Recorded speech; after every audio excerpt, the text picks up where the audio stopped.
Hello guys, blessed afternoon po sa inyo lahat. So, kung nakikita nyo, meron po tayo ditong planer maker Hitachi. So, ito po, nakita ko dun sa may harapan ng bahay nung inupahan kong lupa, yung ginawa kong parking. So, ilang taon na to, nandun lang sa labas ng bahay. And, tinanong ko kung gumagana, sabi niya nagana, pero hindi niya na ginagamit. So kung makita niyo po, ayan kinakalawang na. Nilinis ko lang siya kanina.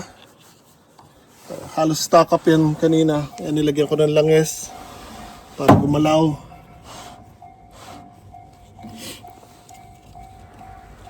So, tinanong ko again kung ibebenta and sinabi niya yes. So ayan po, kinuha natin kanina. As well as itong soil tiller. So hindi umaandar yan kanina pero now okay na, naayos ko na. So hindi ko lang nakuha na ng video. Short video, nakunan ko ng umaandar na. Hindi ko na kinuna ng inaayos ko pa lang. Nagmamadali kasi ako dahil meron pa akong isang nilinis na soil tiller. Sa atin po yan, hiram ng kaibigan natin. Tapos nadumihan yung carb kaya nilinis ko lang. So again, ito po yung nabili natin na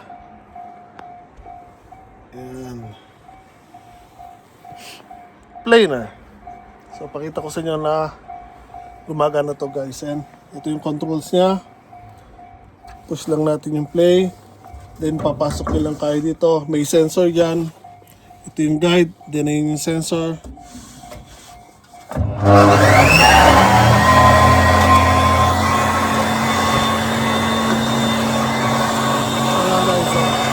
So yung depth niya, kung nyo lang ibababa para lalong kuminis ng kuminis siya.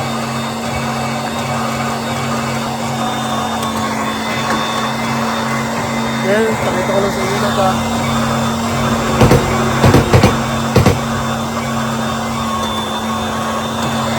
Ganun siya umigit na belt doon sa taas.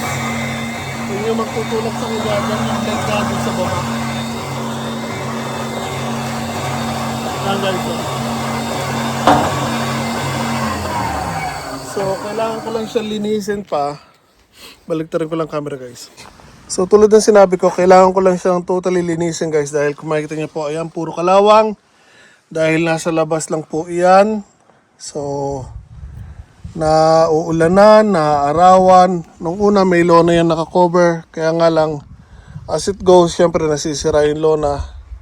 Kaya kinalawang. So, lilinisin ko na maayos yan kasi ito medyo kumakapit pang kapal ng kalawang guys. So, kumakapit sa kahoy kaya hindi siya maitulak ng maayos. Pero kung makita niyo po, ayan.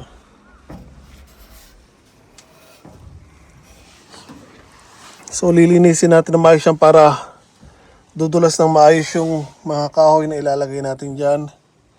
And dito rin.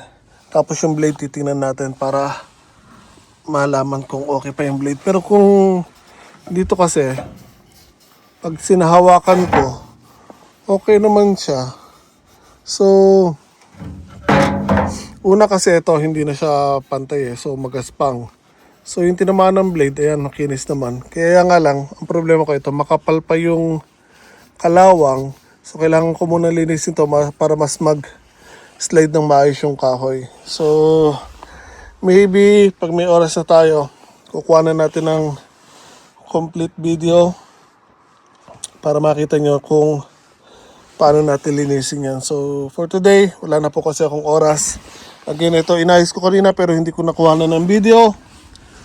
Pero since umaandar na siya, dadalhin ko na siya dun sa farm. And again, ayun pa yung isa natin soil tiller. Ito yung ginagamit natin dati. Hiniram lang ng kaibigan natin.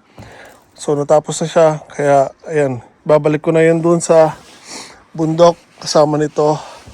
And ayun, meron pa tayong isang binigay sa atin na maliit na generator. Pero ayun, kung makita nyo yung hilahan niya, nasira na yung kabitan ng spring. Kaya pag inihila mo, hindi na siya bumabalik. So titingnan natin kung maayos pa natin yan. So for the meanwhile, ibababa ko lang to dito. Papasok ko doon sa loob ng greenhouse. Hindi ko ito pwedeng dalahin doon sa bundok dahil dito ko yan muna gagamitin sa bahay. Ay, kapagod, napakabigat nito guys. So ang problema ko yung kung paano ko siya ibababa mag-isa. Sobrang bigat niya. Okay guys, so again, ito po yung planer natin na nabili today. Mura na lang natin nabili to. Halos billing bigay or bentang bigay sa atin. Kasi nga, hindi na naman kailangan na end. Actually, kinakalawang na. Tapos may palitin na rin yung belt. Palitin, kaya binigay na lang ng mura. And ito, free yan. Dahil hindi na rin umaandar. So binili niya. Kaya nga lang, nung una umaandar, pero now nasira na rin yung sahilahan. Pero nagawa natin ang parang okay na. Kaya nadagdagan na yung soil tiller natin ngayon. Meron na tayong 3 soil tiller. Maliliit na yan. Na pambungkal ng lupa. So magagamit natin yan. So now, ibababa ko lang to guys. So, ito kung makikita nyo. Ay lang. Ito, meron siyang yan. May guide or merong patungan table. Folding yan. So, aside dito, meron pa yung isang kasama na extension na ikakabit nyo dito para mas mahaba pa yung table niya, kabilaan nandun sa loob. So, again, one of these days, kukuha na natin ng full video na lilinisin natin yan and i-operate or papaganahin. So, super lucky tayo dito guys dahil kakailanganin ko to actually once na ayusin na natin itong bahay. Lalo na pagpapakinisin natin yung mga kahoy, yung mga tabla, gagamitin natin pang flooring, siding, magagamit natin maigi to. So, magandaan dito guys, ito, adjustable siya. So, depending sa kapal ng kahoy na gagamitin nyo, it's either pang siding, pang flooring, or base, pundasyon. Ito guys, ayan, meron siyang depth or taas. Ayan.